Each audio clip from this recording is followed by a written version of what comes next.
My dear associates in the path, on this auspicious occasion of the birthday of our dear Master, Sri Ramchandraji Maharaj of Shahjahanpur, India, it is but prudent to evaluate our spiritual practice and spiritual progress. We have had occasions to share our experiences. To evaluate our meditational states, it is necessary to identify the conditions and states we are expected to gain access to. Enough has been written and spoken earlier on many occasions about the stages of progress, and we also developed tools to assess our progress in the path based on the 10 commandments of the path and the spiritual conditions that get delineated as per the book Towards Infinity. The aspirants in the path have different reasons and expectations as the outcome of their practice. From the statements of aspirants joining our training programs, we can list out some of their expectations. Many who have mainly the benefit of stress reduction as an outcome of spiritual practice here in the beginning. Let us clarify why we are meditating. Meditation is being sold in the West as a stress reduction technique. It can help reduce stress, but its original purpose is to help us realize our true state. Meditation is not a sleep aid. Several meditational practices like mindfulness practice on a daily basis is said to offer stress relief. But we are all practicing the natural path of our Master, in which we insist on goal clarity and do not compromise with lesser benefits. We should realize the path chosen by us fixes before us the ultimate as the goal of life. Conditions like peace, bliss and balance are not our goal. We may and we do get relaxed many a time, and it is wiser to be advised on that. There is a tendency among the aspirants that we are to seek bliss. The words and conditions associated with the Satchidananda unfortunately confuse many. The Sanskrit word for meditation is bhavana, which means mental cultivation or mental development. The word mental in this case does not refer to just thinking and reason, but to a wide spectrum of mind-body functions, sensation, awareness, emotions, attitudes, predilections, so on. One way to think of bhavana is that it is a kind of training. We are training the mind to understand and experience in a different way. Contrary to popular notions of Raja Yoga, meditation, however, the point is not to go to some happy place away from the problems while we meditate. A regular meditation practice may enable us to confront the root causes of our problems and let them go. But this is the opposite of escapism. However, Master always advises not to push ourselves to conjure up visions or the unaccountable sensory experiences, which most of the time are just our neurons misfiring. As they do not mean anything in spirituality, we are advised not to attach to them.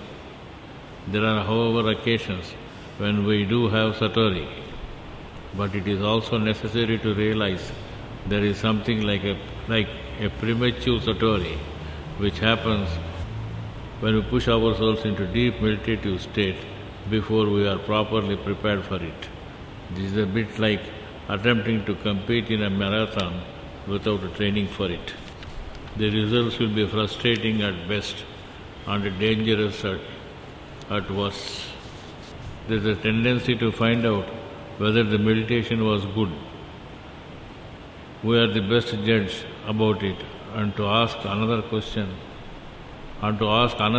that question is not very relevant. Please do not judge whether your meditation was good or bad. Do not judge your meditational practice. When I say judge not, I am only saying do not evaluate. I mean the meditation. If we started to practice the system and are meditating regularly and start fretting and fuming that it is not yielding the results expected, know that such an expectation is itself the detrimental cause of this exasperation. It's our attitude of expectancy that is the problem. Do not try to compare on earlier meditational sessions with another one. That may lead to undesirable condition of ungratefulness. More experienced and advanced sadhakas may sometimes judge themselves during chitlek camps. We may find ourselves slogging through meditational periods, sleepy or uncomfortable, or unable to focus because we keep thinking about our jobs or marriages or passports or visas. And when the period ends, we are frustrated and unhappy with ourselves because we think we are not meditating properly. This judging is a problem in two ways. One, if we continue to think negatively, it will spill over into the next meditational period and the one after that. Second, the truth is that sometimes the sessions when our knees ache and our mind will not be still are great training. It's our workout on the exercise cycle. When we judge, we are getting stronger. And sometimes a really awful meditational period will be followed by an amazing one. Meditation is waiting on Master. Please do not judge. Many systems of yoga are very strict about the body postures during meditation. Some schools of Raja Yoga, however, offer a choice of the positions of legs during meditation and may even allow the aspirant to meditate in a chair. But that does not mean teachers who insist on a particular body position and who correct you if you slouch or fixated at the anal level. There are two primary reasons why some schools make a big fuss about meditation body posture. One reason is that schools in which the practice involves sitting still for longer stretches of time have learned that there are safe and not so safe ways to do that. Especially if you are in less than peak physical condition, sitting still can be remarkably painful. And if we are not doing it right, we could damage joints, squeeze organs, or cut off circulation in limbs. Many generations of practitioners figured out exactly how to position ourselves to avoid serious pain or injury, and this experience has given us the approved meditational postures. The posture which is comfortable for us to meditate is advised with the condition that the body is erect or a bit bent forward in the system of our Master. We have all found this comfortable. However, there are some who bend so much that their heads get into the stomach, so much so the heart itself is out of view of the aspirant. The other reason is that the body position really does affect meditational experience. In our system, meditation is not something we do only in our head. It engages the entire body and mind, and more essentially in the heart. Experienced meditators nearly always come to appreciate that exactly how the spine is aligned, and they automatically correct their posture. They change their posture and certain times their gesture according to the knot in which they are traveling. When we switch our attention towards certain centers, not out of our own volition, but because of the need at that point of time, there is change in the posture, and the condition of being rigid about posture would be rather irrelevant. We are advised to meditate on the divine light in the heart, and we start searching for that light inside. Though the heart is inside, physically the psychological heart covers the entire body, and as one advances in sadhana, the divine light is perceived not only inside our whole system, but the system itself expands to cover the universe. The true state of realization is not within or without, it is everywhere. Master's blessing grants this wisdom as we practice, if advised properly. We may compare practice to a stringed musical instrument. If the strings are too tight, they will break. If they are too loose, they will not play notes. Sometimes aspirants begin practice with a huge enthusiasm and set impossible meditation schedules and goals for themselves, and they burn out and quit. This is like the tight string that breaks. And others do not commit to practice and only meditate occasionally. This is being too loose.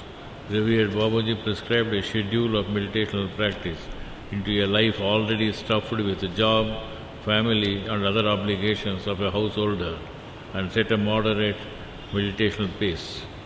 There is no valid reason to change this and try to improve over the advice of the Master.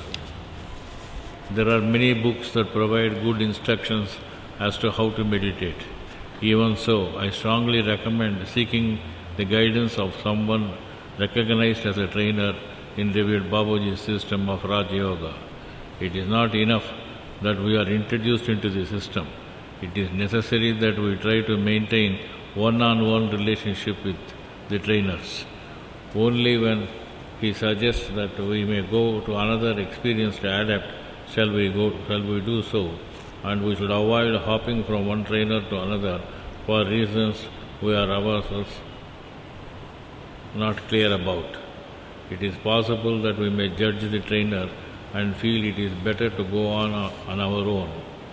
If we are committed to do it yourself, still I would suggest that meet the trainer once or twice a year and discuss with him during the annual congregations.